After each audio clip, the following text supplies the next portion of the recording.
We are Vote Common Good. We've got a great night for you. We're going to start out with a little music as you're finding your seat. A song called We'll All Be Free. There's a world at war, caught in suffering, silent casualties. Oh God, grant us peace. In these sleepless nights, I can hardly breathe. Despite brutality, I know that we'll be free. I know that we'll be free. So let the light in, keep it shining. Let it break into the darkness. All that love dares us to see, we'll all be free. Yeah. Let the light in, keep it shining. Let it break into the darkness. All that love dares us to see, we'll all be free. Yes, we'll all be free. Now, typically, this song is sung with a choir, but I forgot my choir back at home. And so, if you'd like, I'd like to recruit you into the choir. It's real simple. You just repeat after me. Free, free, free, free. We'll all be free. We sing we'll all be free together. It goes like this. And we'll be free, free, free, free. We'll all be free. We'll be free, free, free, free. We'll all be free. We'll be free, free, free. We'll all be one more. It will be free, free. We'll all be free, yeah. So let the light in, keep it shining. Let it break into the darkness. All that love dares us to see, we'll all be free. Let the light in, let the light in, keep it shining. Let it break into the darkness. All that love dares us to see, we'll all be free. Yes, we'll all be free. Oh, we'll all be free.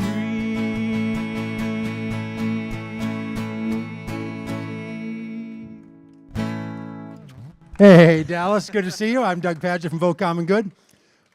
The jump is honestly my favorite part of this whole thing. Like, if we had to drive all around the country just for a jump start, we would do it. But I'll tell you, we're really glad to be here. First of all, to be in the parking lot of Wilshire Baptist Church really means a lot to us. Some people, we were just chatting, and they said, you know, a lot of people don't know that there's progressive Baptists in the world. I said, oh, I know. I'm a progressive evangelical, and people don't know what that is either. And like, it's a small little sliver of the religious tradition. And that's part of the reason that we're out here.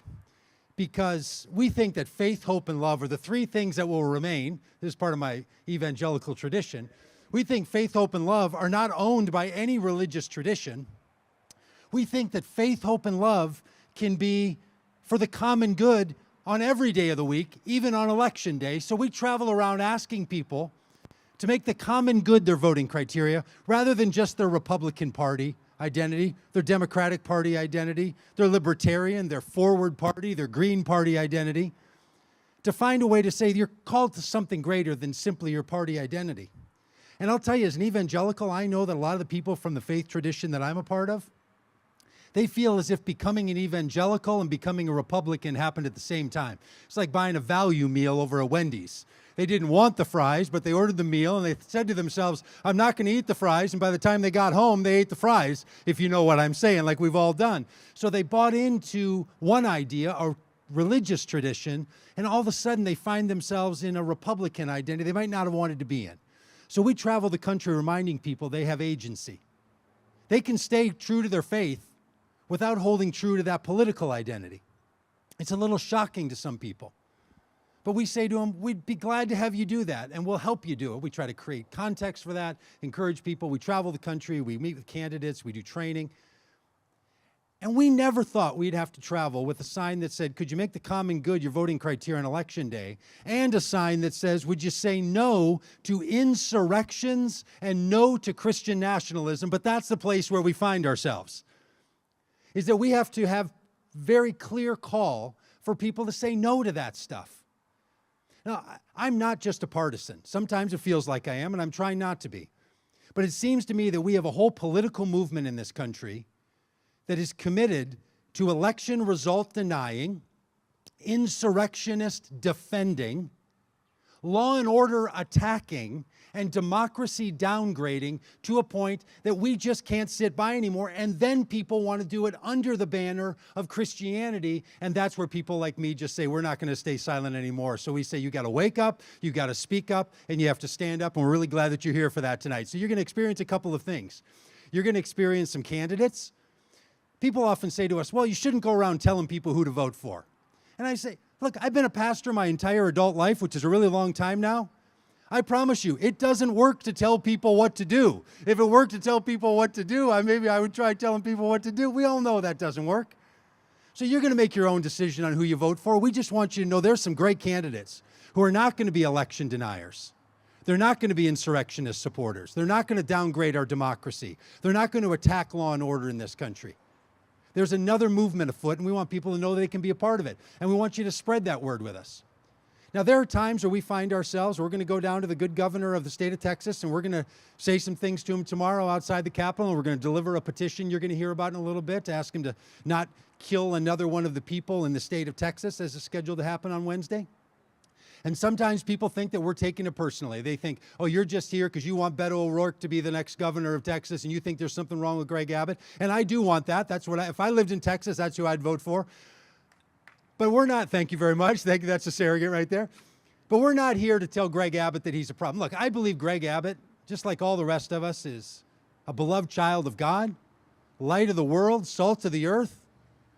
But not every light of the world should continue being the governor of the great state of Texas, and we need to let him move on doing something else and stop bothering the people of this state and the rest of the country with the policies and the treatment of immigrants and the pressing for executions. We think there's another way.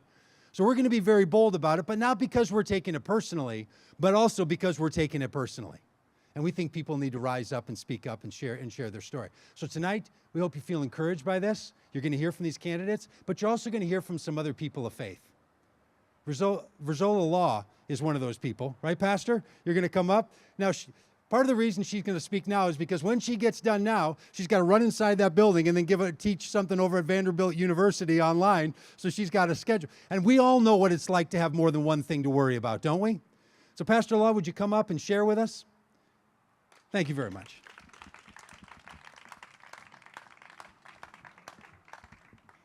Hello, beloved. I do believe that all are God's beloved. However, I left Texas in 2003 and came back in 2018, October of 2018 to be exact.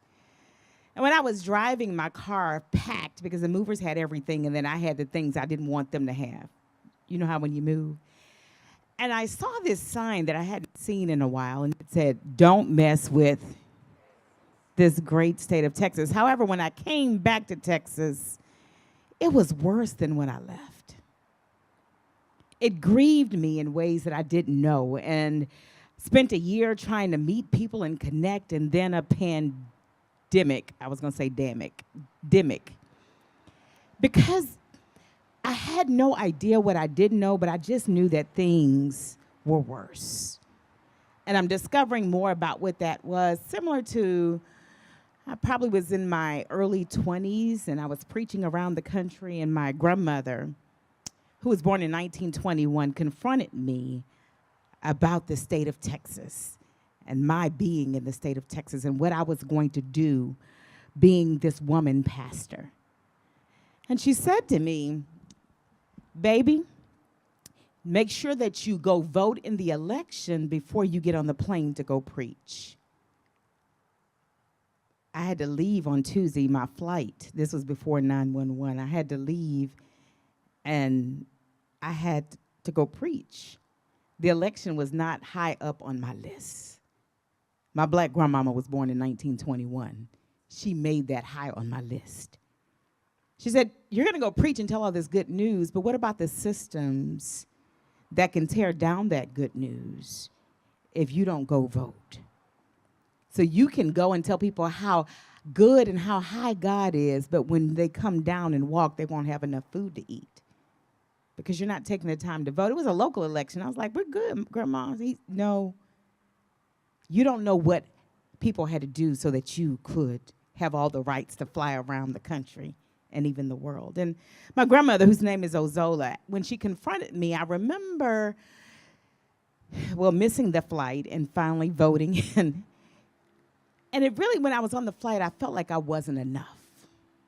As a person of faith, when I feel that, I'm reminded of the words of Isaiah, that it's in the year that King Uzziah died that he saw the Lord high and lifted up. Isaiah felt like he wasn't enough. Because we need kings to prop us up. We need kings to make us feel worthy. We need kings to do our work. And I wonder if that's what happened at the insurrection. When the king came down, the people didn't know where to go, so they went back to the place where the king hangs out to bring the king back, but that king was no longer. We need to address the systems that make us think that we need these kings and queens, because we really are enough. What my grandmother, who was born in 1921, says, you are enough, and you can't be enough by traveling all over the world filling your coffers when you don't have, the children don't have enough to eat. You can't go all around the world filling your coffers thinking you are enough and no one else is enough when you aren't making sure that kids are getting educated. Our systems that don't seek to destroy themselves have created the kind of systems where we will focus not on a child's third grade, second grade reading level, but the prison cell to put them in if they don't measure up. And so we need to address these systems of poverty, these systems that still keep people enslaved and make them feel like they aren't enough, and that deceive us into thinking that as long as my house is fine, as long as my side of the neighborhood, my side of the community is all right. I'll close with this, because I discovered that I am enough. That I don't have all the stats, and so I need to listen to the politicians.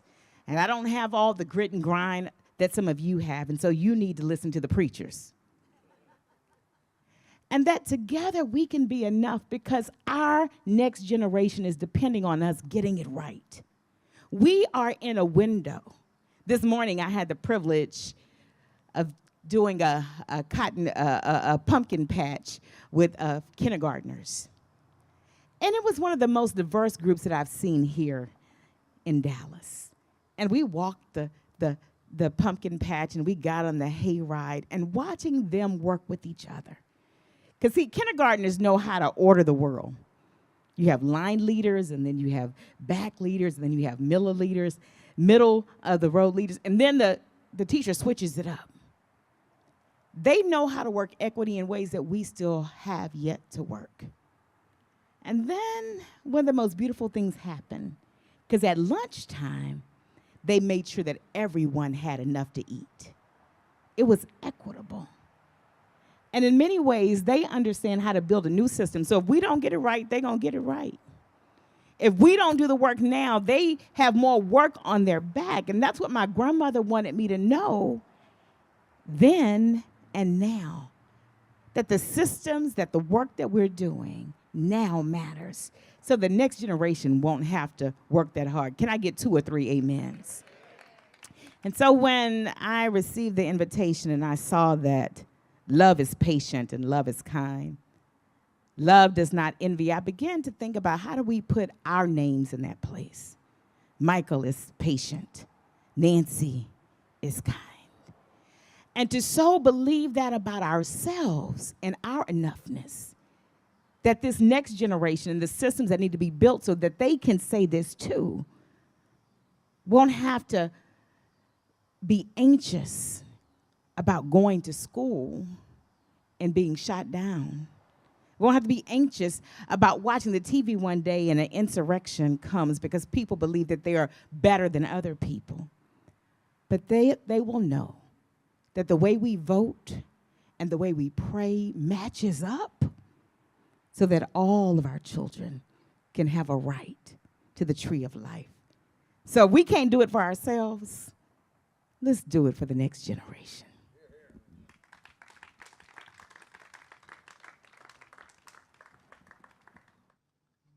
Thank you so much. Again, my name is Dan, and I'm so glad to be with you. I was a pastor for about 14 years. Yeah. And then I wrote a song, and the church that I planted fired me. And so I thought I'd share that song with you, if that's all right. Love is patient, love is kind, love does not envy. But love also doesn't stay silent when there's things wrong in the world. Love takes the side of the oppressed. And in my small way, writing a song, that's what I was trying to do. So this is a sort of letter to my brothers and sisters in the faith tradition that raised me, white evangelicalism. And it's called Hymn to the 81%.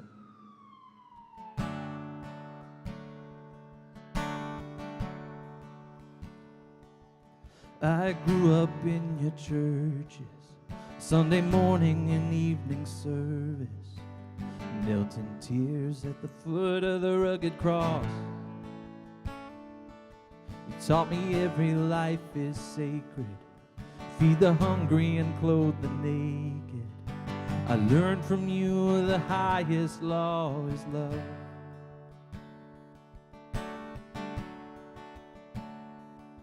And I believed you when you said I should trust the words in red to guide my steps through a wicked world.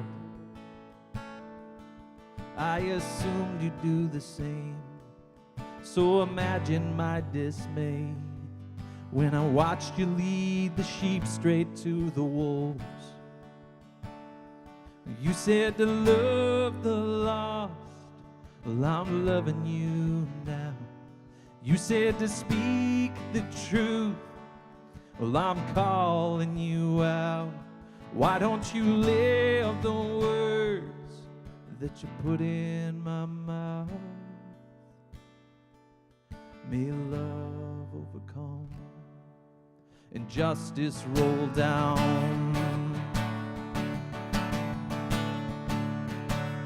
Oh, they started putting kids in cages, ripping mothers from their babies, and I looked to you to speak on their behalf.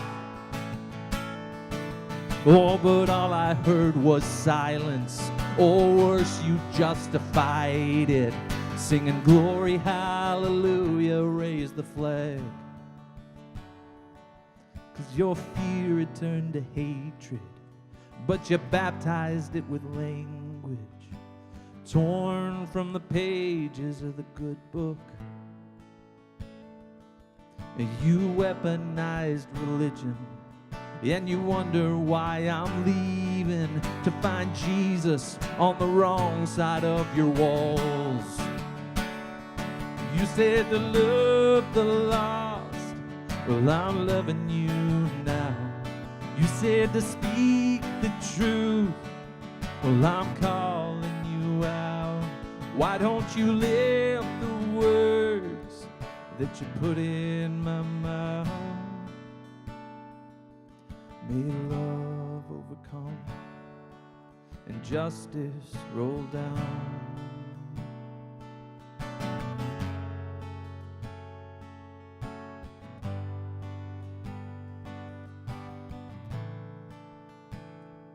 Come home, come home. You're better than this. You taught me better than this. Come home, come home. You're better than this. Oh, you taught me better than this. Come home. Come home, oh.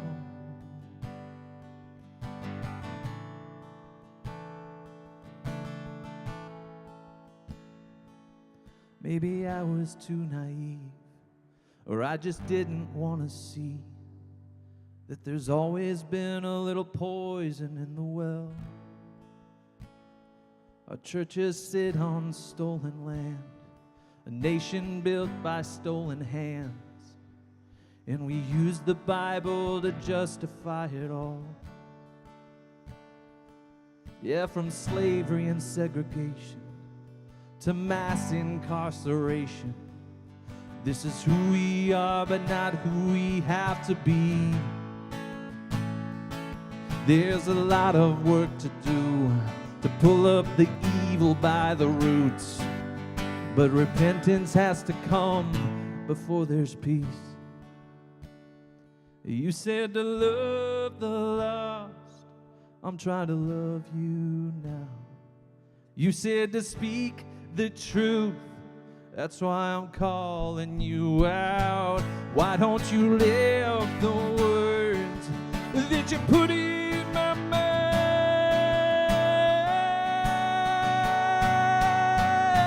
May love overcome, injustice roll down. May love overcome, injustice roll down. May love overcome, injustice roll down.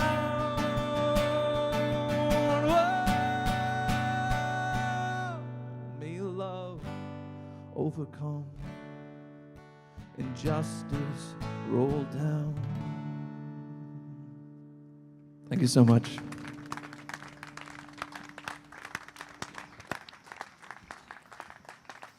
My goodness, Dan, I think it's time for an altar call, if not an offering. I'm sorry you've lost your church, but I think there are a lot of people who would like to enlist you to be their pastor right about now. Thank you. And words of repentance during the High Holy Days, where repentance is necessary before we can have peace. Thank you. I'm George Mason, and as Doug said, I'm really glad to be at Wilshire Baptist Church. I used to have a microphone inside, but it's even good to be in the parking lot of Wilshire Baptist Church. And on behalf of our associate pastor, who is your real host tonight, Heather Mustaine, thank you for agreeing to let us be here, Heather. We're grateful for your leadership, and thanks for getting Verzola all set up. I also wear the hat of co-sponsoring this with Faith Commons, along with the person who's going to follow me tonight, who leads me most of the time, and that is Rabbi Nancy Kasten, who is our Chief Relationship Officer and who is a gadfly in the Dallas community when it comes to all things good, and especially right now in terms of election work and in pursuing the common good. Now, look, America likes to say that we are a democracy. We have never been really a democracy. We have been working toward becoming a truly democratic country.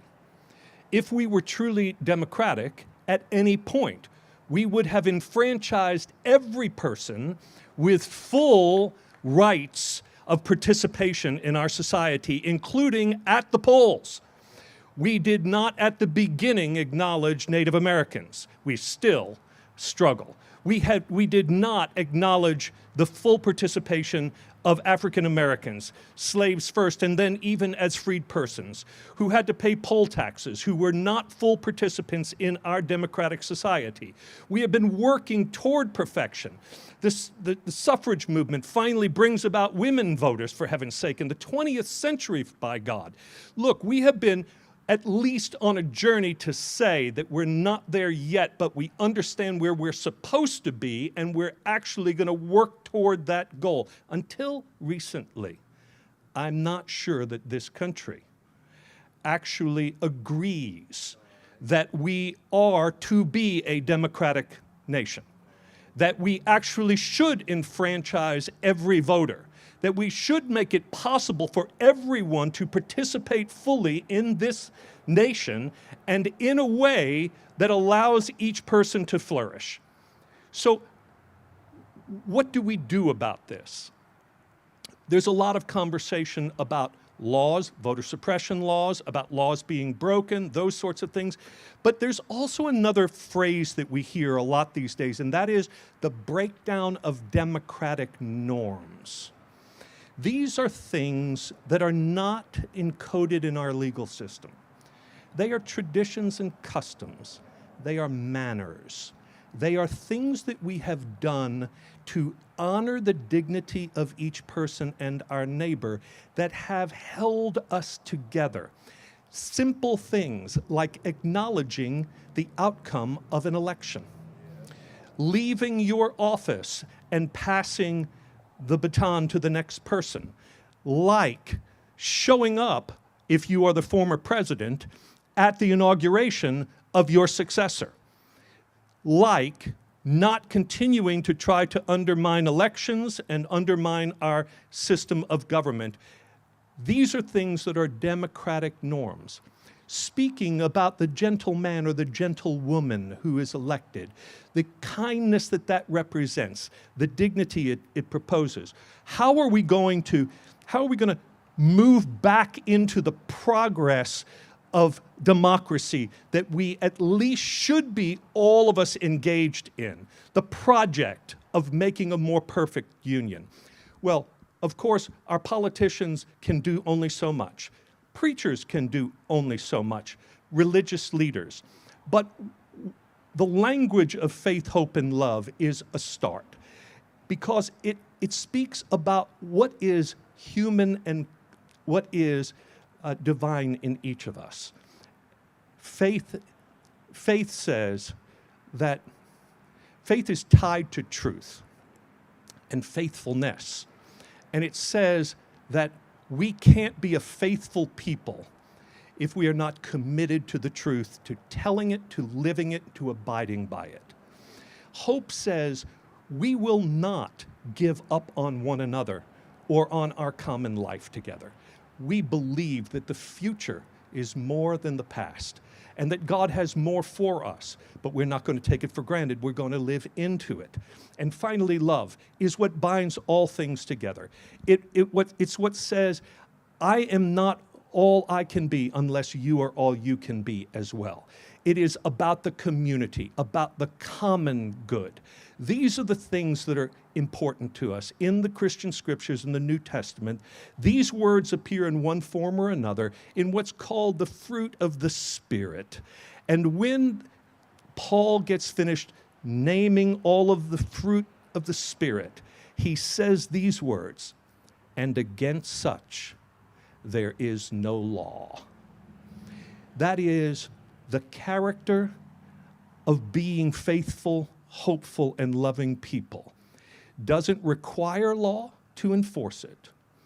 And it doesn't become encoded in law. It's simply who we are and how we live. I invite you tonight to recommit yourself with me to this project of democracy, this progress toward becoming finally a truly democratic nation. Thank you for being here. And now, Nancy Caston. Thank you for inviting me to be part of this tonight. I want to tell you a story about an experience that I had in the spring of 2019 during the last Texas legislative session. I went with a group from Temple Emmanuel of people from the business community, from UT Southwestern, members of Emmanuel, all of whom were involved in all different sectors of the community and also professionally, but also had been involved in elections as election workers in the previous election. They had been judges, as I had been, clerks, poll watchers, gave support to people waiting to get in to vote.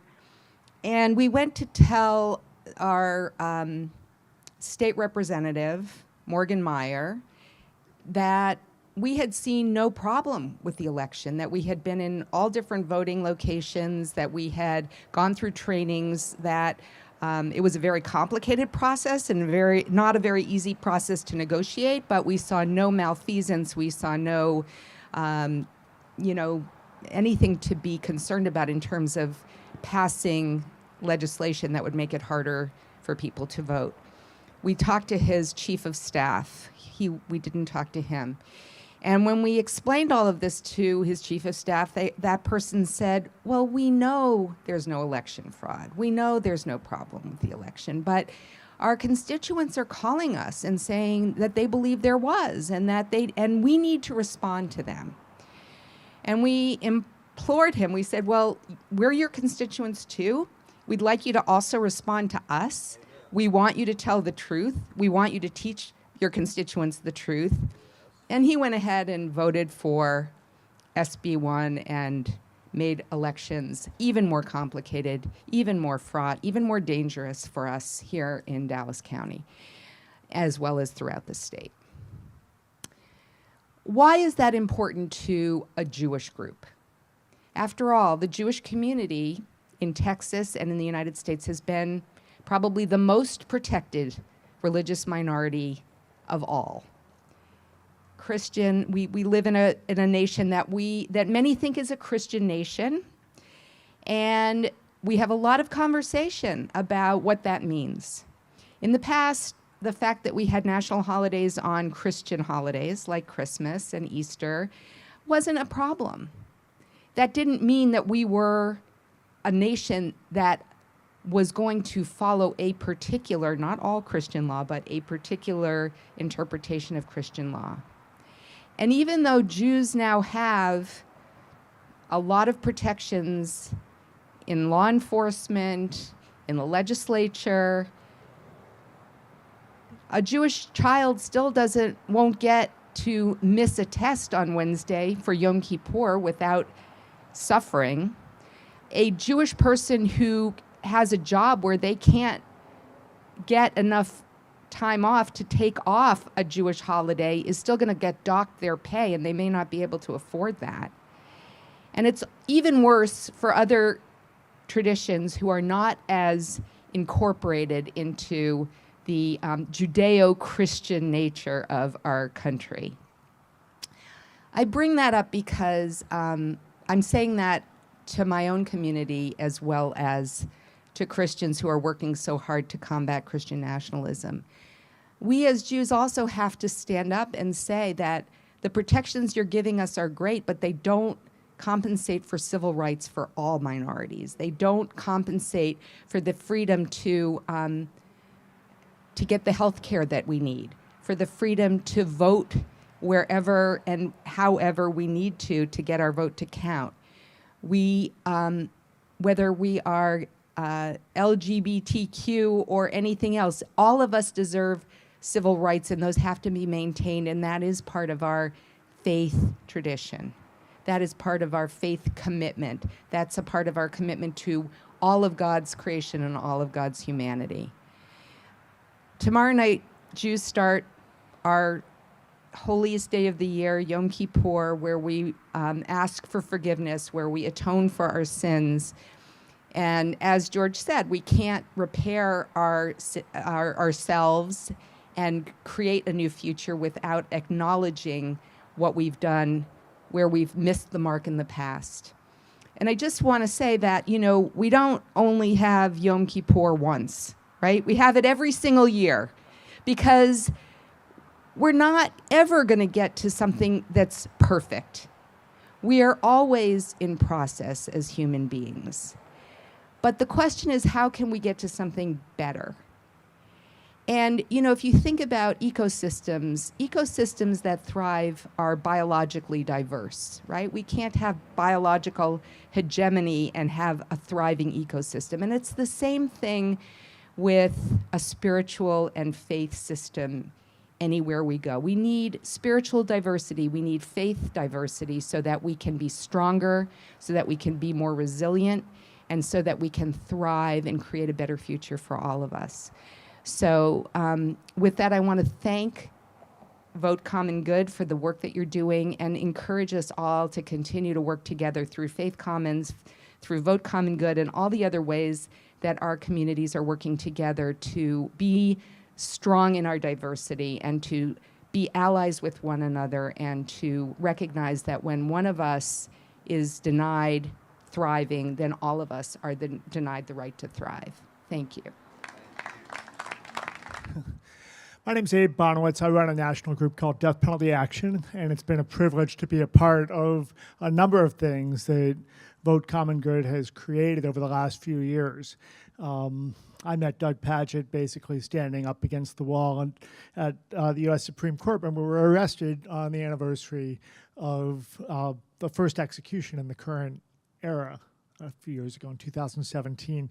And it was at that time that we decided to create Death Penalty Action, the group I run, because we could see what was about to come in the Trump administration, which was the first federal execution since 2003. And Donald Trump ended up being the most executing president since Roosevelt. He had 13 executions in 6 months. Roosevelt had 16 executions in 13 years.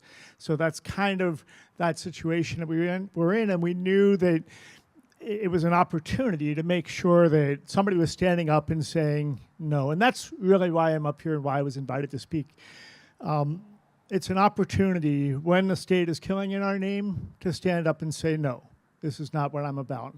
And that our mission as an organization is not to change anybody's minds, but to find the people who agree with us and get them to give them tools to take action, tools like T-shirts and buttons and signs like this that you can put up and say, no, I'm not for that.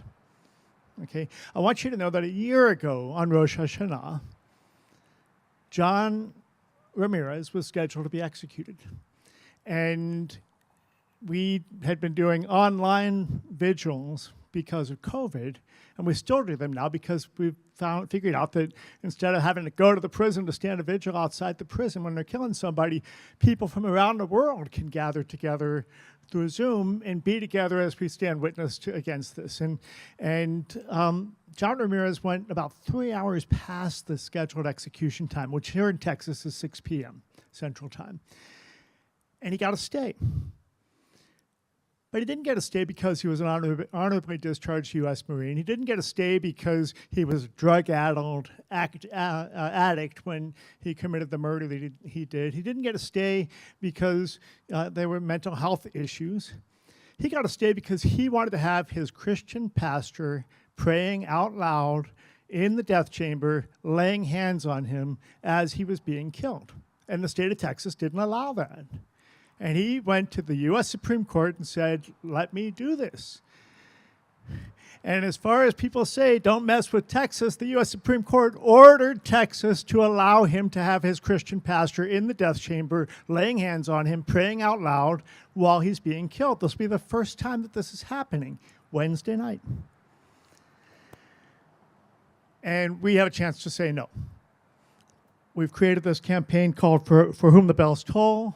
We ask communities of faith that have bells to toll their bells at the time of the execution or on the day of the execution. If you don't have bells, you can put up a sign like this. Anybody that will use this for your church or wherever, take one. We've got them back there, and they're for you, free. Of course, we can always use donations and helps us make more to give them away. But that's what these are about. I'm going to pass around these, which have some scan codes on them. You can scan to sign up, scan to sign a petition. If you sign a petition for John Ramirez, we're going to be handing it to the governor's office tomorrow at noon in Austin, and we'll include your name in that if you sign it tonight. On Rosh Hashanah, it is said that what's going to happen in the next year, who's going to live, who's going to die, who by fire, who by water, who whatever. It's written on Rosh Hashanah. And then you have 10 days of repentance that we're in the middle of, about to end. And on Yom Kippur, the book is sealed. And it is in that time frame for people to repent and to forgive each other and to be forgiven, and to ask for forgiveness and to offer forgiveness. It's for God to forgive things, crimes against God, but it's for man to forgive man and woman, people, to forgive crimes against each other or any of that, any kind of offenses, right? Well, John Ramirez is very remorseful. He wishes that he could give back the life that he took. The victim's son in this case has said, I forgive, and I don't think that his family should be put back through this process again and to lose their loved one. So if you go to the petition on this, you can watch a little video where he's in it. There's so much more I could say. I could talk for hours. What I want you to know is that when I first confronted this issue as an adult, I was in favor of the death penalty. I said, an eye for an eye, I'll pull the switch myself. This is the United States. We have the best justice system in the world. And if that includes the death penalty, fine with me. I'll pull the switch myself.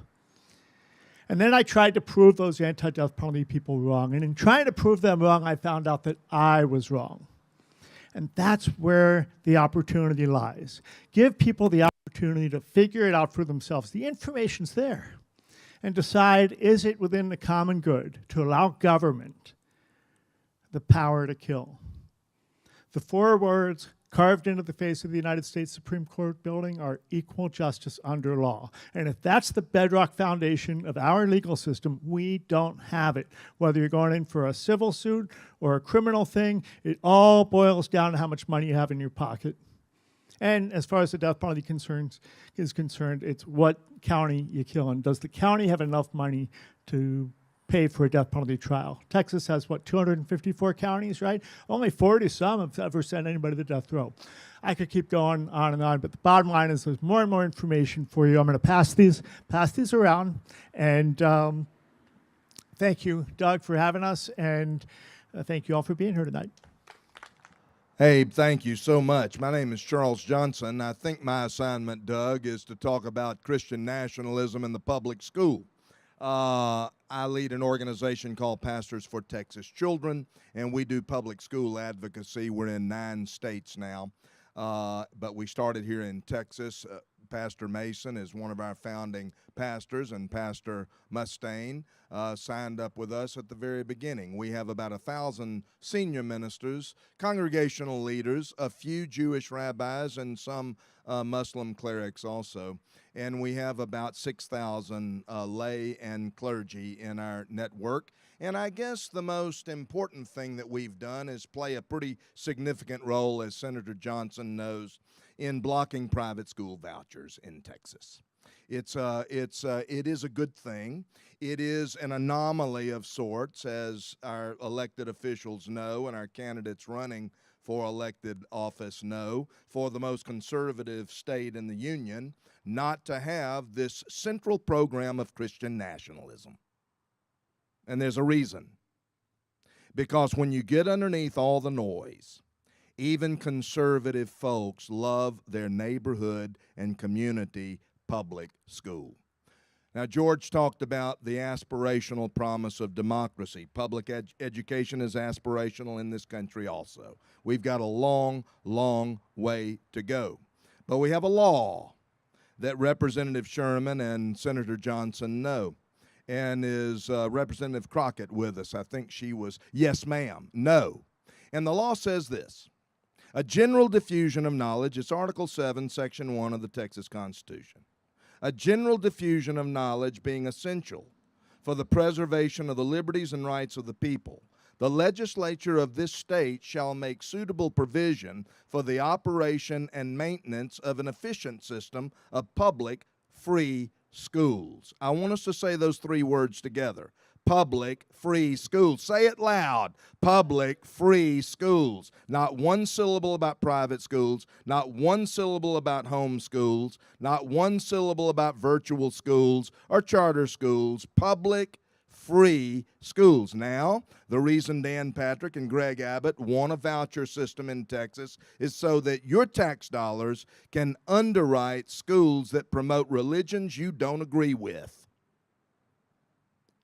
End of discussion. And that is what they are trying to, and if they win this election, this is why what Doug's doing, Doug's been a friend for years. This is why this project of Vote Common Good is so essential. If they win this election, we will have an unprecedented push for private school vouchers. I still think we've got a good shot at blocking it. I want us to underscore the faith and the hope, and I want us to cover it in love, thanks to these elected officials and their colleagues, some of their colleagues on the other side of the aisle. I still think we have a shot in blocking it, but it sure would be good for us to cut this snake off at the head. That's what we've got to do. Now I've got a couple of minutes left, and I want to talk turkey with you. Mike Collier has a shot at winning lieutenant governor of this state.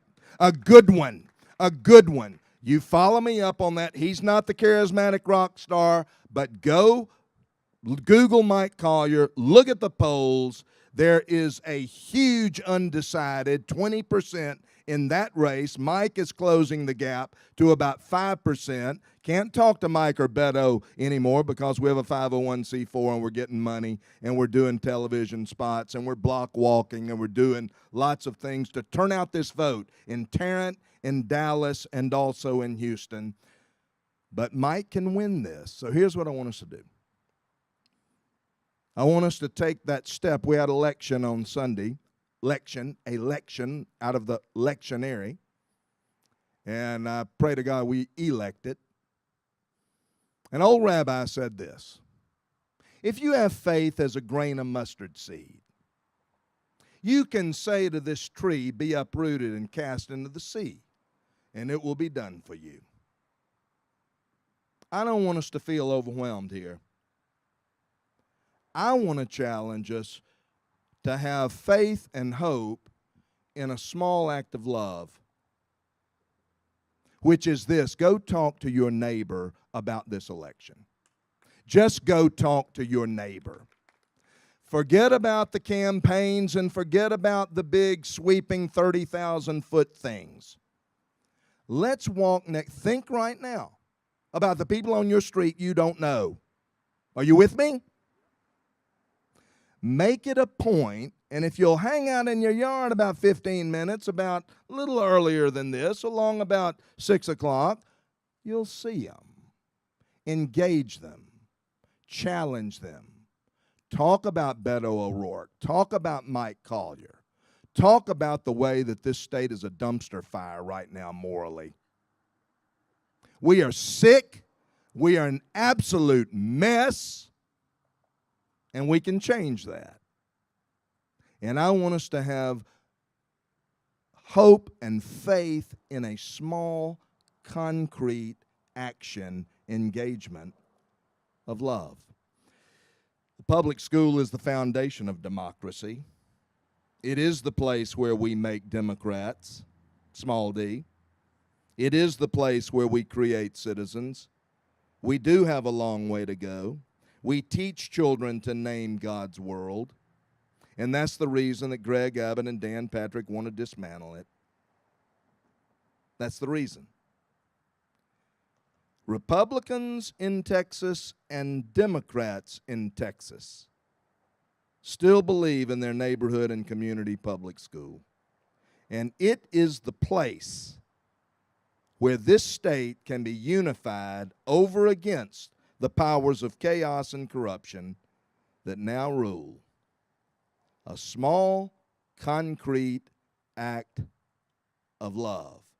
Talking to our neighbor. Doug, thank you. Thank you, brothers and sisters. Hallelujah.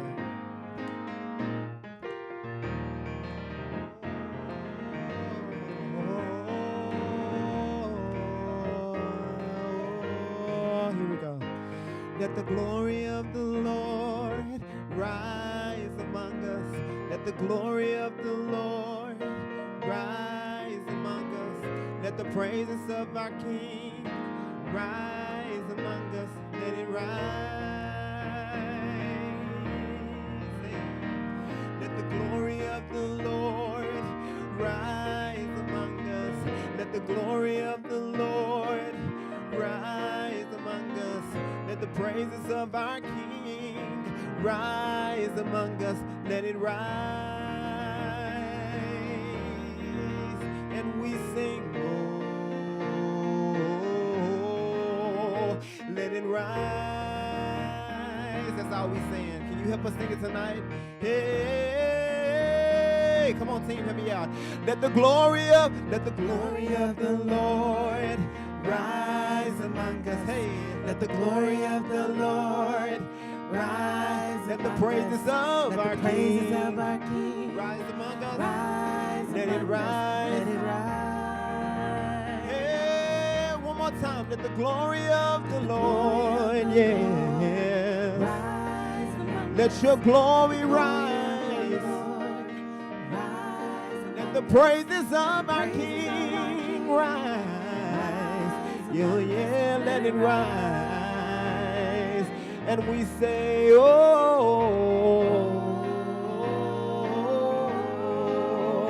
let it rise. One more time, say, oh, let it rise. Come on, clap your hands in here.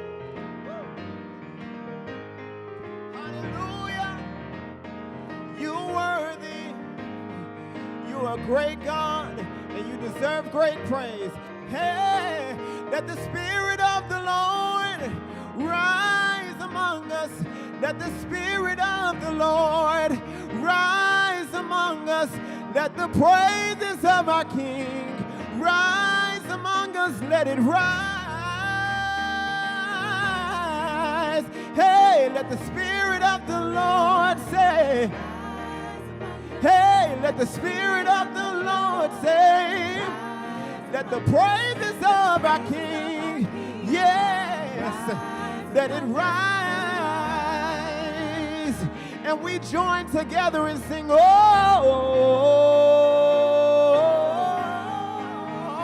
let it rise. You're worthy, you're worthy, you're worthy, Lord. Let it rise. Come on, clap your hands for Jesus tonight. Hallelujah. Hey, thank you all. That was really great. You know, one of the things about doing this kind of work is that's what people get to do in this country, right? You get to come out and sing in a church parking lot or a street corner or a church building or at your house or your backyard. What you don't want is your government doing that for you, right? That's the difference between Christian nationalism and a faithful expression. A lot of people get confused. We understand why they get confused. We don't talk about it enough in our country. It's a real problem. We got to figure out ways to talk about faith and politics and civic engagement. We do this a lot in our work. People often think that because we talk to Christian voters about making the common good their voting criteria, they wonder if we only want to elect Christian candidates. And we're like, nothing could be further from the truth. We're interested in electing common good candidates of all kinds, all varieties, from all backgrounds and all faiths and all beliefs. It's not about electing people who agree with us. It's about us agreeing with the common good and electing people who want to do that work. So tonight, thank you. So tonight what you're going to hear are from 4 candidates. Well, a couple of representatives already and some candidates, because these people have said they will offer themselves up into public service. People say to us all the time, they're like, wow, you guys are really, you're hoeing some tough ground there. Like, you really got speed. Like, that's what you all are doing. That's tough work. And then they say, and why do people want to run for office anyway? They really don't understand. I mean, those that are elected already or running, you know that people don't understand you, right? They're like, what are you doing? Why are you running for office? They think it's about power. We train candidates on how to talk to faith voters. 150 or more that we've trained this year on how to connect with a faith voter in an honest way. And every time we finish one of our trainings with one of these candidates around the country, the other trainers and I will say to ourselves, those are just the greatest people. The best people are running for office. News bulletin, not everybody who wants to be a politician is a crook. I think we've had some who are. I think we have some that want to run for office again who probably need to spend a little bit of time with the justice system. But I don't think everybody who runs for office is into it for themselves. And the 4 you're going to hear tonight, they're into it for the common good. We're really glad to have them here. We'd call them common good candidates. So we're really excited about them. Jasmine is first. Jasmine, would you come up and tell us why you're running, what you're doing? And sell it hard and ask these people, and we'll ask all of you. You grab one of Jasmine's yard signs, and you put a I will vote faith, hope, and love sign next to it, and I promise you, you're going to confuse some people who don't understand how that sign goes with that candidate, and it's totally dark out there because these lights are so bright. So, Jasmine, thank you for running. Thank you for being a part of this. Really means the world to us. Absolutely. Thanks so much, Doug. I can see y'all, though, which is good. Let me tell you, while I am excited to be here, I hate that we have to have something like vote common good. And I'm excited that I am a common good candidate. But just like, the question was posed about why would you want to run for office? Let me be clear. 19 years ago, when I entered law school, the last thing that I thought I was going to do was run for office. It was never on my bucket list. And even now, some days I wake up, like I was just talking to First Lady Waters, and I say, what am I doing? But I then remember how I got to where I am in life. And it was because people came before me and they sacrificed so much so that my life would be better. Unfortunately, we're living in a country right now where I just don't understand who we are. We talk about the promise of America, but are we really trying to live up to it? And so then this idea of entrusting somebody else to do what I know I can do, that wasn't going to be an option. If I wanted to see better, then that meant that I had to go ahead and make the sacrifice. And I know some people say, it's not a sacrifice to be an elected official. Well, if you don't do it the right way, then maybe it's not. But if you do it the right way, then you are truly a servant to the public. That means answering the phone calls. That means getting yelled at. That means getting the terrible emails sometimes. And that means doing even the very hard things that may not be popular in that moment. One of those moments came, and it was a turning point in the legislature, and I'm sure Brother Carl will tell y'all about a lot of different turning points that we had this past legislative session. But one of those times came towards the end of the session when they decided that they were going to take away the very last thing that we thought we could fight for, and that was literally access to the ballot box. And so in the midst of trying to figure out, do we stay or do we go, because our only option was to go because we had colleagues that would not listen to us. When you talk about common good, when they decided that they were going to expand access to guns, that was the first time that I realized that there was going to be anything but common good in the Texas House this session. When that bill came up, that was towards the beginning of the session. It was the first time that I cried on the floor. I cried a couple of times, but it was the first time that I cried on the floor. And the reason was I was supposed to do an amendment. This amendment was all about courthouses and making sure that we weren't going to make it easier for people to walk into a courthouse with a firearm. I had actually experienced a courthouse shooting in my life. So the point was I was supposed to tell about my experience and implore my colleagues to just do what was right. But the amendment before mine, as a civil rights lawyer, as the only African-American freshman sworn into this class, the amendment before mine was about making sure that white supremacists would not be allowed to have firearms. It did sound like a good idea, at least to me. Unfortunately, my colleagues on the other side of the aisle did not think that we should take firearms from white supremacists. Now, gangs, yes, the black and brown gangs, oh yeah, they don't need firearms, but white supremacists, of course, it's okay for them to have firearms. And it broke my spirit to have people that were in my face and trying to introduce themselves. And I thought we would have these differences, but not on basic common decency.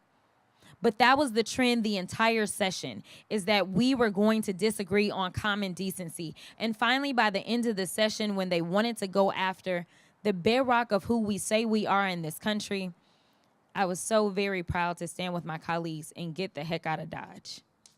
Now, that was one of those risky times where you didn't know how that was going to be received, and you didn't know what rhetoric was really going to resonate back home. And there were those that thought, I'm not going to get reelected if we do this. I was one of those that didn't care, because the seat always belongs to the people. That will always be my attitude. And so here I am standing before you. And now, instead of going back to the Texas House, I hope to put a check on Governor Abbott if Governor Abbott ends up remaining the governor of this great state, by passing strong federal legislation in the U.S. House. So I am the Democratic nominee after having the largest Democratic primary in the state of Texas. I am the Democratic nominee to succeed the Eddie Bernice Johnson. It is my goal to get to Congress and to work in a bipartisan way. But let me be clear. When people decide that they don't want to do just commonsensical things, I will be standing against them. Sometimes we decide, well, we're just going to be the bigger people, and we're going to try to do the good, and I am. But when you decide to be ignorant, I got something for you, is all I'm saying. That is what happened in the State House. That is exactly what I plan to happen in the U.S. House, and I think Jan comes behind me. So let me be clear. My primary was really big because I have the safest Democratic seat in the state of Texas. Now, I do have 4 opponents, but I got to make sure I got good teammates. I would only be one of 435, so I'm spending a lot of my time right now working around the country to help other candidates that are in tight U.S. House seats, as well as some of those Senate candidates, because, you know, we got a few senators that I got some questions about. Nevertheless, we're going to try to get over that, right? We're going to try to increase our majority in the U.S. Senate. But Jan has been plowing away at this. She got out there when other people couldn't even imagine that particular seat, that exact same seat, could be blue. The same seat that President Biden won 2 years ago. Jan is an incredible candidate. We've got nothing but incredible candidates running for U.S. House. Obviously, we've got our returning state rep and our returning state senator. But right now, because of the way that they drew our lines, we got some problems down in the Texas House and the Texas Senate. But the U.S. House, we've got some opportunities. The U.S. Senate, we've got some opportunities. And statewide, we definitely have some opportunities, especially with the top 3 that are on the ticket. So with that, I'm going to turn it over to my very good friend, who I pray will become my colleague come January 3rd when we swear in. Good evening. Yes, I'm Jan McDowell. I'm the candidate for District 24, and it is indeed a tight race. They've redrawn the district to try to make it safe for my Republican incumbent opponent, but we are planning to surprise them. You know, our country, I think, was based on the idea that government is of the people, by the people, and for the people. To me, that has to equate to voting for the common good. How can it be for the people if we're not voting for the common good of all the people? So I have 2 different views that I see of our country. One that I think that is something that we need to fight very hard against, and the other, the one that we need to strive toward. The first is from the title of a Sarah Smarsh book called Working Hard and Being Broke in the Richest Country on Earth. You know, think about that. That's the reality of America for way, way, way too many people, and we need to change that. The other vision of America is something that I heard about when former President George H.W. Bush passed away. They talked about a plaque that was on the office of his wall. It had the acronym CAVU, C-A-V-U, which stands for Ceiling and Visibility Unlimited. It's an aviation term because he was an aviator in the Navy in World War II. And it's really about good conditions for planes to take off and land. But he said that he thought of it as a metaphor for life. If you have ceiling and visibility unlimited, what does that mean? You have unlimited opportunity and the sky's the limit. And I think I might have been reading the Sarah Smarsh book around that time, and it just struck me what a complete polar opposite of 2 ideas, whether you're working hard and being broke, or whether you have ceiling and visibility unlimited. And I know which one I want to work for when I am hopefully Jasmine's colleague in the United States House of Representatives. I just think it's so important at this point. Right now, the Democrats have a very slim majority in the House, and for the longest time, it was like a slam dunk, obvious thing that, oh, the Republicans are going to be in the majority come the next session. And now I think specifically since Roe v. Wade was overturned, I feel the tides and the winds shifting, and I think that there's going to be a lot of surprises come November the 8th. Because if we lose that majority of Democrats in the U.S. House, I think that we are in big trouble. I mean, just think about having a Speaker of the House, Kevin McCarthy, with Republicans as chairs of all the committees and immediately starting to investigate all the representatives that are now having the audacity to investigate the January 6th attack. So I just feel like we all have to stand up, do whatever we can do to preserve our democracy this time around. And holding that majority in the U.S. House is a very big part of that. And so if you know friends in District 24, tell them to vote for me. And beyond that, just vote for every Democrat that's on that ballot up and down, because I would say the common good at this point is being served by the Democrats. Pastor Mustang, Pastor Mason, Pastor Waters, Pastor Doug, common good folks, thank you for the privilege to be here tonight to speak on behalf of Beto O'Rourke, our next governor. Yeah, let me say that again, Beto O'Rourke, our next governor of Texas.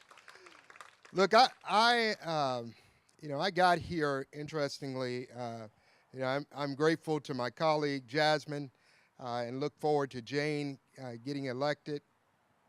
I got here, interestingly, from a different route. I'm a pastor now. I've been in business since I was 5 years old. Grew up, and my wife and I took my company public. I traded on the NASDAQ in the U.S. and the Frankfurt Exchange in Europe. Later, I became mayor and then a city manager. And while serving in those roles, I was also pastor of 2 churches, where I served as a bishop at one. And Pastor Mason, I preached at these 2 churches for 6 years. 5 sermons a Sunday and 2 on Wednesdays. One church was predominantly African American, and the other was all white. I was the only African American in that church, where I served as a bishop. And the sermons were from the same text, but my presentation was different. I would be more demonstrative at the predominantly African American church. I may talk about, as some examples or metaphors and analogies would be different. I might use George Strait here and Beyonce here, Jay-Z here and Reba McEntire over here. But the message, the central theme, was faith, hope, and love. Every Monday morning, one of my Bible school teachers from the all-white church would come to pray with me at the city in which I was a city manager in Ellis County. And he'd want to pray. Well, one particular Monday morning when he comes to the office, I wasn't aware that he was outside waiting for me, but he was talking to one of our building inspectors, and he was complaining about the changes in the city. And this 70-some-year-old white Bible school teacher said to the building inspector, "I wish we could take all of the Mexicans and line them up and shoot them." My executive assistant, Edema Scholes, who is Latina, who is an Air Force veteran, heard him. And after that, they came into my office and gave me the report. This is my Bible school teacher. I realize in Texas and in America, white evangelicals in many instances believe that being a Republican is concomitant to being a Christian. Bumper stickers with "We love Trump" were on one parking lot. Well, I don't have to tell you which parking lot that was. We're in trouble, folks. And I'm here for Beto because you got to understand, as Jasmine was talking about the concerns on the House floor, I remember one day after the prayer, the Lord's Prayer from Matthew 5 through 7, the Sermon on the Mount, the next bill that was laid out was HB 1925, which Senator Johnson, you know, it passed and was signed by the governor, that outlawed homelessness. Now, if they had just turned a couple of chapters over they would have found the one that we say we follow. In Matthew 8:20, saying, foxes have holes, birds of the air have nests, but the Son of Man has no place to lay his head. In Texas, to be homeless, you're fined $500. Where does a homeless person get $500?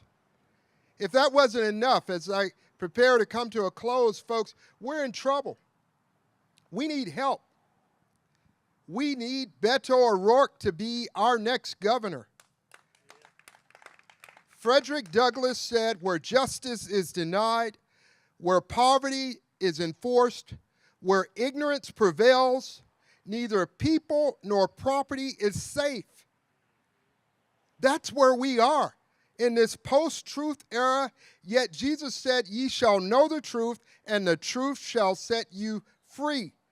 We need woke people to be aware of what's going on. In Texas, there's a party that says they back the law, and yet every law enforcement agency, police chief from South Texas to North Texas, from the Panhandle down to the Rio Grande Valley, from East Texas to West Texas, from Central Texas, begged this governor not to sign into law HB 1927, and he signed it into law, permitless carry. They begged and they said it would make our jobs more dangerous. A year before the passage of that bill, we had 187 people killed in mass shootings.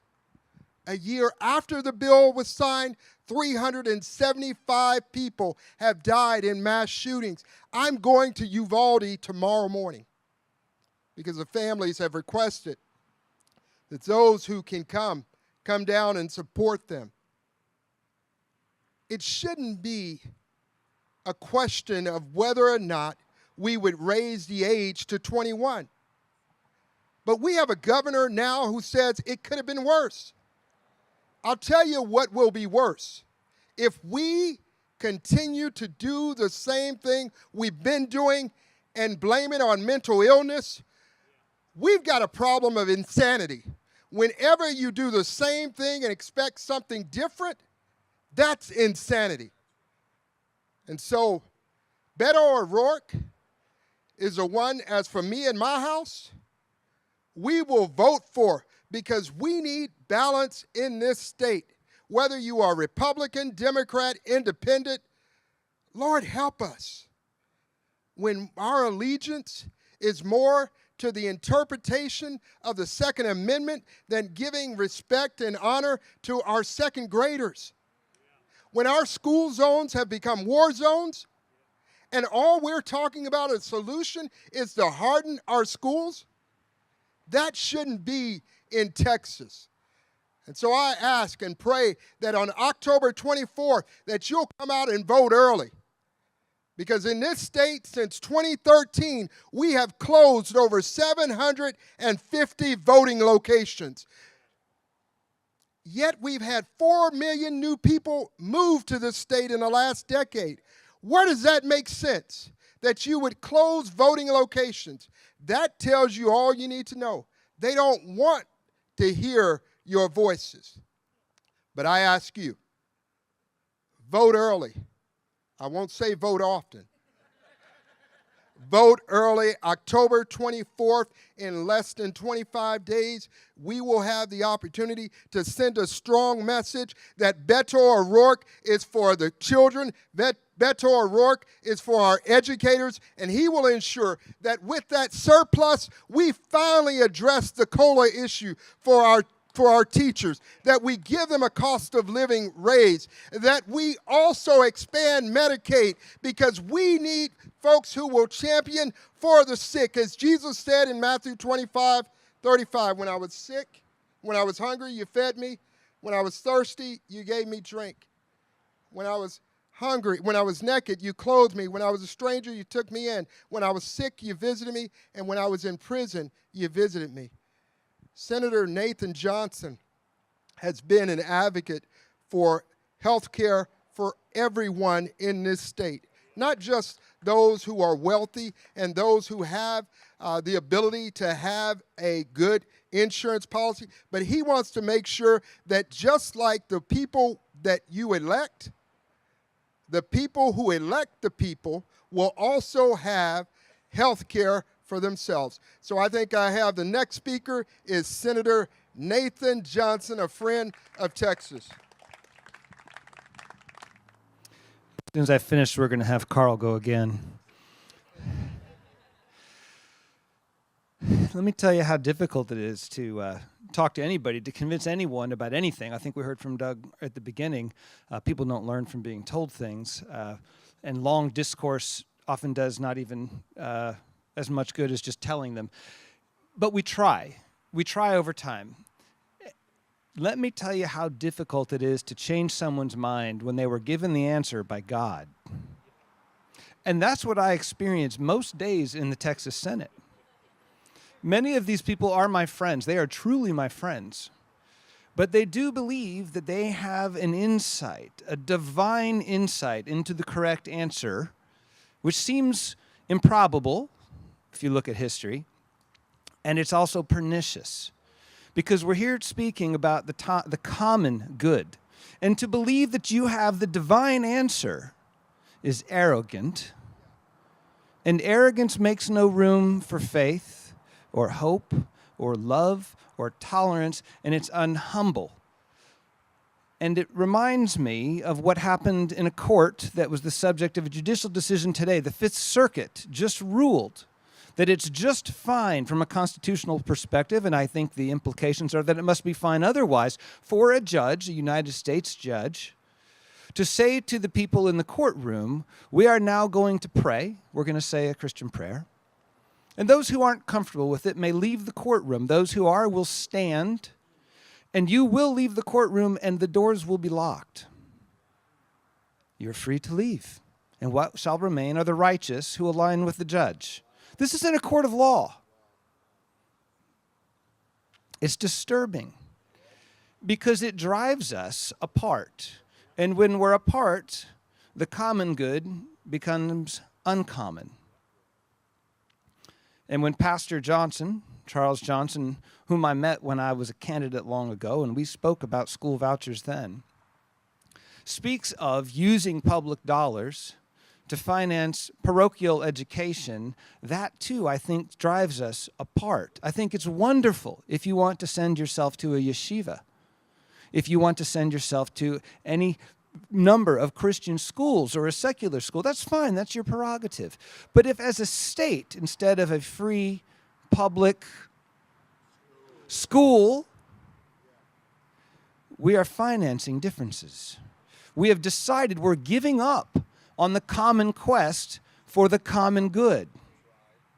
Individually, we can go after things, but as the common quest, we should be going after the common good. And I am really disturbed by the trends we see in our government. It is not exclusively along partisan lines, but it has been largely, almost exclusively, along partisan lines. I think we must see an electoral consequence. I fear that after redistricting, we won't see the scale of electoral consequence that should follow.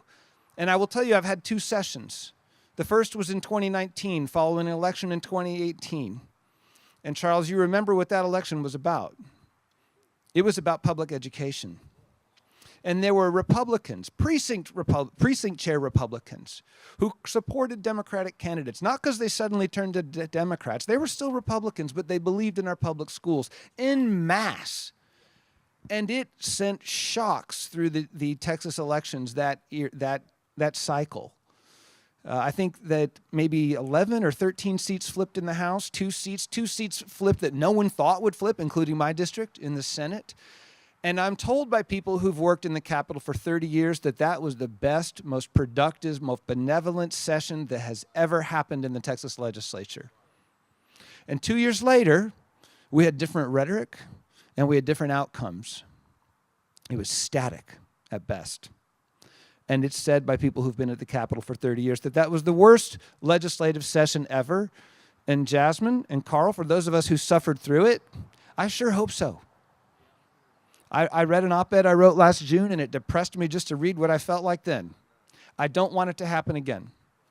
I hope that all of you, and particularly what appealed to me to be here tonight, Doug, thank you for bringing us together. is the interfaith aspect. And I'm thinking, and I'll wrap up here, about what Nancy Kasten said, about ecosystems, about the importance of diversity of thought, of diversity of belief, of diversity of faith and hope, diversity of love, diversity of people, diversity of ideas. I want to be part of that. And I think the antidote to the nationalism we see, the claim by a certain narrow sliver of Christians to have the answers, which is quite an insult to all the rest of the Christians, not to mention every other religion and secular belief system. I think the antidote to that is interfaith cooperation. So I am grateful to be here and look forward to working with all of you, and I'm grateful to the words I've already been able to learn from you, George Mason, to learn from you, Carl. And I'll keep on as a partner with all of you. So thank you for letting me speak to you tonight, and I am always willing to learn from you and hopeful that together we can restore the common effort for the common good. Thank you.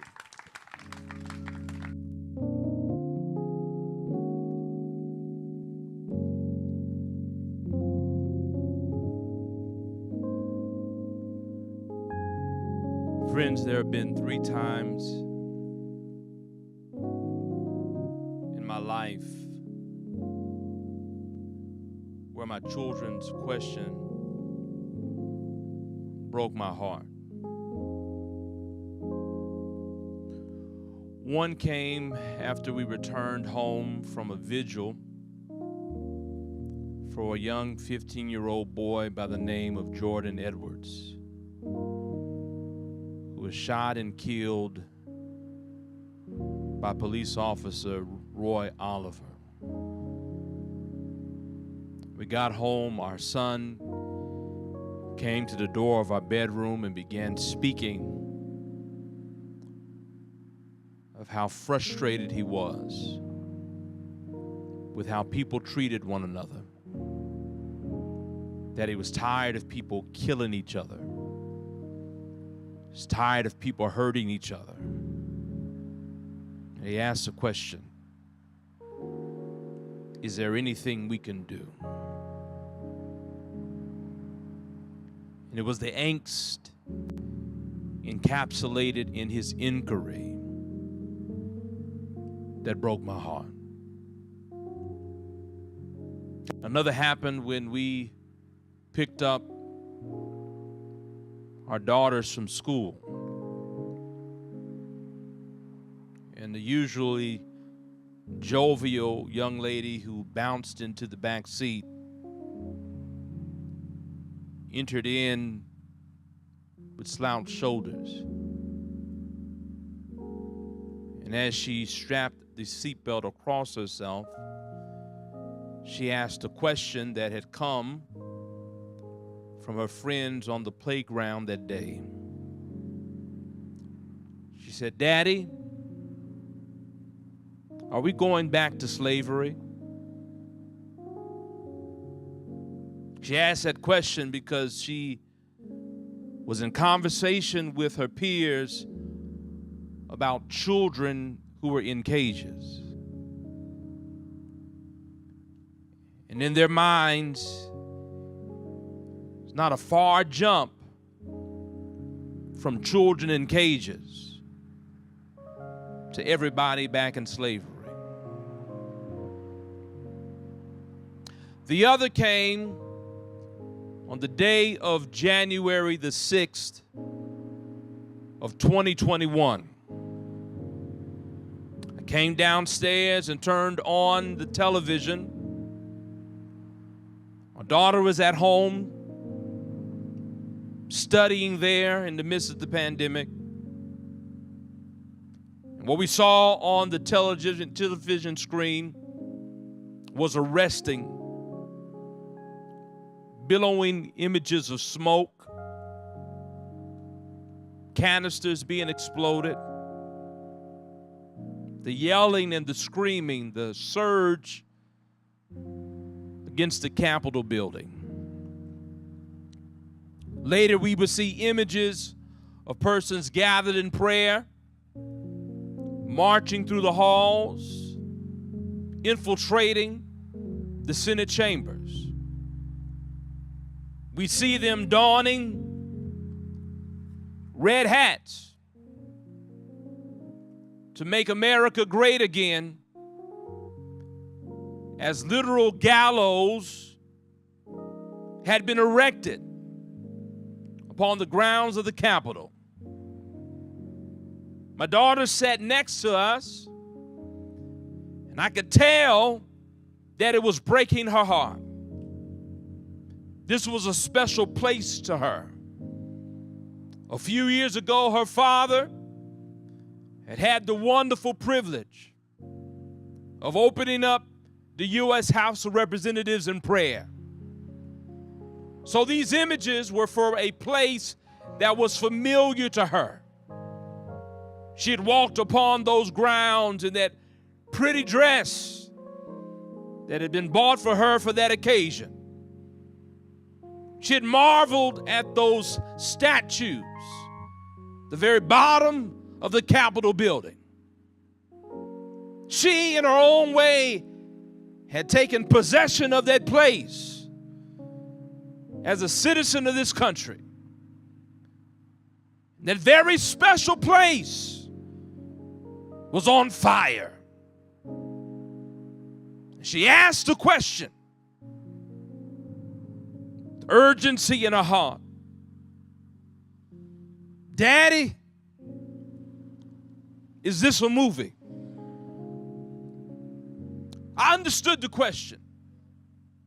When she asked the question, was it a movie, she was otherwise saying, this can't be real. Not in our nation.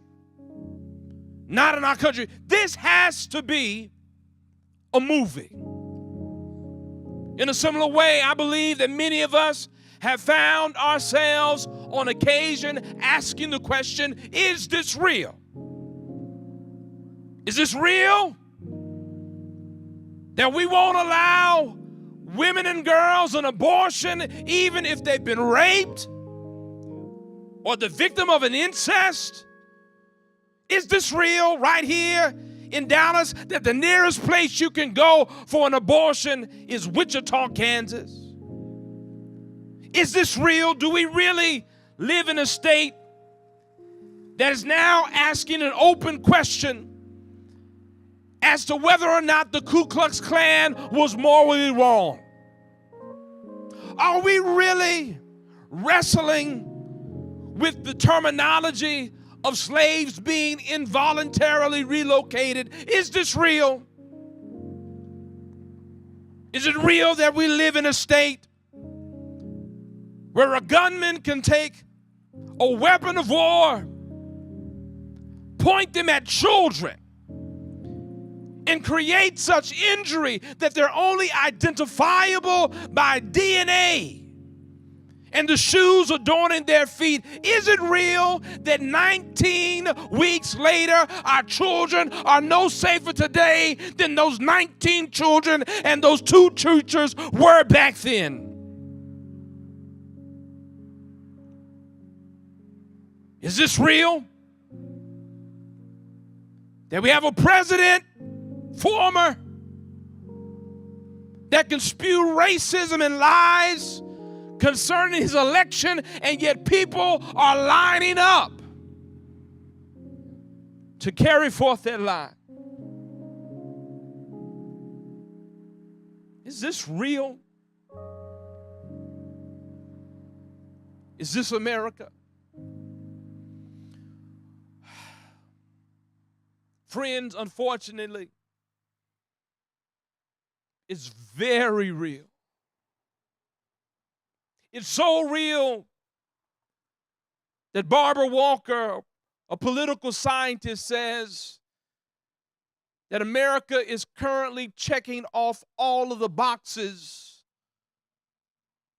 towards civil war.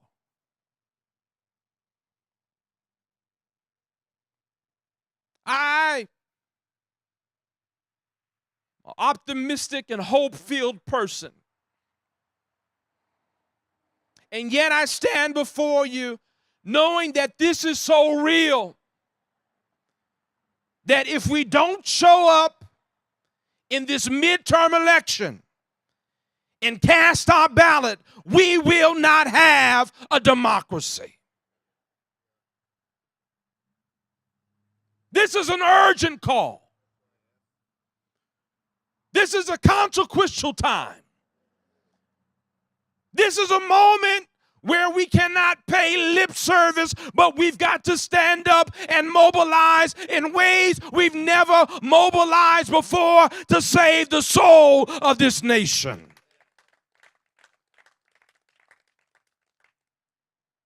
It's not a movie.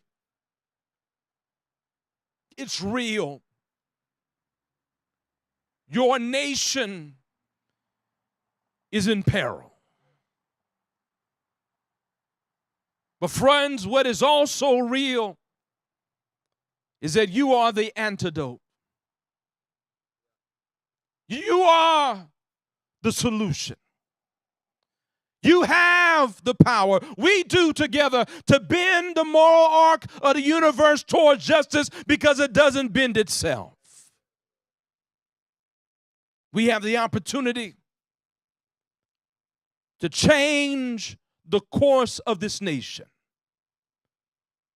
to reflect the hopes and ambitions of our children, to live in a land free of hate, suppression, marginalization, oppression, yes, even the threat of tyranny.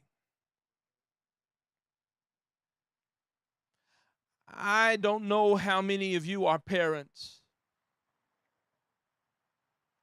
but if you have had children in your life who've asked you questions that broke your heart,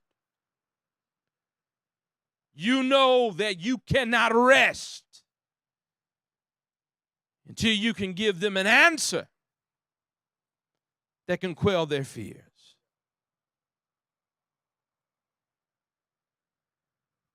Where will our nation be on November the 9th? What kind of state will we have here in Texas on November the 9th? The answer to that question is up to you and me.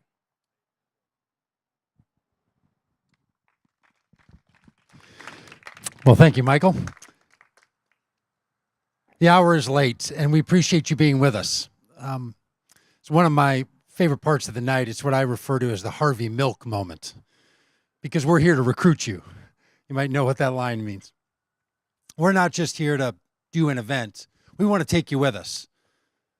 We're kind of serious about that. In fact, Dan told you that he wrote that song back in January of 2020, put it on YouTube. It now has 700,000 views, that song. But back when it only had a couple 100,000 views, we heard it while we were traveling on our bus. We were traveling all year in 2020 and found his phone number through a mutual friend and called him up. And I said, hey, Dan, we think we're doing the same thing you're singing about in the song. You want to come with us? And Dan's like, okay, lost my job, so I might as well go with you. So he got on the bus, and 2 years later, he's here. Another person you'll see over there, his name is Nick. He lives in Grand Rapids, Michigan, sort of the heart of evangelicalism in the northern states, where Zondervan Publishing House is, and Baker Publishing House, and Calvin College, and these places. Betsy DeVos's hometown, you might know who she is, former education secretary. You might, some people might have her in his prayers every night. Love your enemies, pray for the good of those all about you.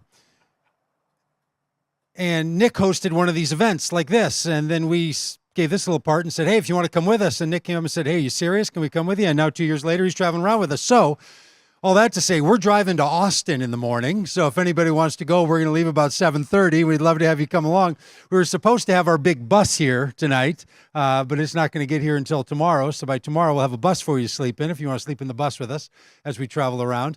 We really do want to take you with us, but most people can't drive down to Austin with us tomorrow, but really if you want to, we are going down, have a rally at noon at the state capitol. We'll be back here tomorrow night at Kessler Park United Methodist Church, where we're holding an event, a training event on what is Christian nationalism, how can we respond to it, and how can you become an advocate for stopping it. So that's tomorrow night at 7 o'clock. Maybe you want to meet us there, or maybe you want to meet us on 11 o'clock over at the Celebration Community Church in Fort Worth, because we're going to do a lunchtime one of those trainings. Or maybe you want to drive with us up to Kansas on Thursday, and then you want to come into Iowa with us, where we're going to help somebody win the governor's race there and a congresswoman be reelected, or off to Wisconsin, where we're going to do our work, and then up into the Midwest. We'd love to have you come with us, or better yet, tell other people you know in all those places that we're moving about. We like to say we want you in the tank with us, because we have this little joke. There's 4 things that move us around the country. You know 3 of them already: faith, hope, and love. You know what the 4th is? Diesel. Diesel moves us around. That's how we drive this truck. That's how we drive that bus. So we say to you, get in the tank with us, because maybe you can't travel, but maybe you want to contribute. We are serious about people contributing to our work. It costs us about $1,400 a day to travel about and do this kind of work. And so some people want to sponsor a whole day. Some people want to sponsor an hour. Some people want to sponsor a minute. But if you want to chip in, we'd love to have you do it. It goes for things like helping Michael Waters be on our team so that he can dedicate his time for the next 2 months to the Beto campaign. Because we know that faith organizing inside of campaigns is hard to get campaigns to spend money on. So we ask good people to help us do that. And we have different people all around the country that work with campaigns to help do faith organizing, because some of us think the faith voter problem is our problem and not the campaign's problem. So we ought to be the ones to make that happen. So that's the kind of thing we do. We've also spent a lot of time in Texas. In fact, 1 year ago today, we were in El Paso. We were in El Paso because we rode our bicycles from San Diego, California, all the way to El Paso along the U.S.-Mexico border, and then from El Paso all the way down to the tip of Texas, where we then went into Reynosa, Mexico, because we're making a documentary about the real experience along the U.S.-Mexico border, because we knew that political party of the Republicans were going to try to turn the border into a campaign election, not only in 2022, but in 23 and in 2024. And we're making a documentary called The We the People Ride, because we're asking the question, who's included in the we of We the People? It's a documentary we're still finishing. If you ever wanted to fund a documentary so that you could be an angel funder, we still have a little bit to raise on that so you could be part of a documentary. We were in Houston, Texas earlier this summer, Memorial Day weekend, when the NRA had their convention there. I don't know if you know, but they have a prayer breakfast at the NRA. So we registered for the prayer breakfast, a few of us, and we signed up, and we waited around, and then they were going to serve the food and didn't want to mention the names of the children that were killed that week in Uvalde. So we stood up and took over that meeting and asked them if they would pray for the names and read out the names, and they promptly escorted us and kicked us out of a prayer meeting. Because sometimes you just have to show up, sometimes you just have to ride, sometimes you just have to drive, and sometimes we always have to remember that this is the United States of America, and we may live in Texas, or we might live in Minnesota, or we might live in Michigan, or we might live in Washington State, or we might live in Ohio, where all of our team live, all around this country, but we're part of all this together. These state lines might give us a football team or a baseball team or a tax rate, but they're not the things that are going to divide us. So we're all in this thing together. We'd love to have you feel like you're part of it. If you want to put on a shirt back there, if you want to take a yard sign home, we're serious about that. We don't sell these things. We know it's much better to say, make a donation if you want to. If you're into Venmo, you can go on Venmo. If you've got a credit card, we'll take a credit card back there. If you're old school and you carry cash, you can do that. And we're tired of the cryptocurrencies because I don't know if that's safe or not. So we don't do cryptocurrencies. But frankly, any other way you want to pay us or chip in or come with us or tell a friend or share the word, because we know that the common good doesn't belong to any one of us or any group. It's something that we're all in together. We'd love for you to feel like you're part of this with us. So if you wouldn't mind cheering us on as we go, we'd love for you to do that. And get on our mailing list if you would. VoteCommonGood.com, or you can leave your name or number, or you can do all that stuff, and we'll put you in the database. And don't worry, we're not going to email you every week. We really do email you 4 times a week. We're serious. 4 times a week we send emails because we think you want to know. And if you don't want them, I don't know, put them in a junk box or something. But we do email you 4 times a week because we want you to know what's going on. And we want to encourage you that faith, hope, and love is not the end of the road. Faith, hope, and love is the start of the road to encourage everybody to participate in this country. So we'd love you on our email list. We'd love you to travel with us. We'd love you to feel like you're part of this. If you want to wear any of our stuff or share it around, if you want to take it, stop the execution sign, any of the rest. And if you have anything to give away, give it away. If you want to give it to us, we'll take it with us in the places we travel and give it to others because we're all in this together. But most of all, I just want to thank you so much for being here tonight. Heather, thank you for hosting us. Thanks for being such a great host. And thanks for all of you for being out here. We recorded all of this. It's going to be turned into a live stream. The live stream will be up tomorrow. So if you want to share this with anyone, you're welcome to do so. And every Tuesday night, we run a little thing called Electionary, biblical reflections for this election. So it's a Tuesday night thing. You can probably figure out why we have a biblical electionary on Tuesday nights. So every Tuesday night, there's people that share a good word. There's people that share a little encouragement. You meet some candidates, and it's something that we want you to feel like you're a part of. So thanks so much for being here. Dan will just sing you out of this, but we appreciate you being here. And don't feel like you have to stick around and clean up. We'll take care of all that, but thanks for being here. Sing along with this chorus. To keep the light, keep it shining. Let it break into the darkness.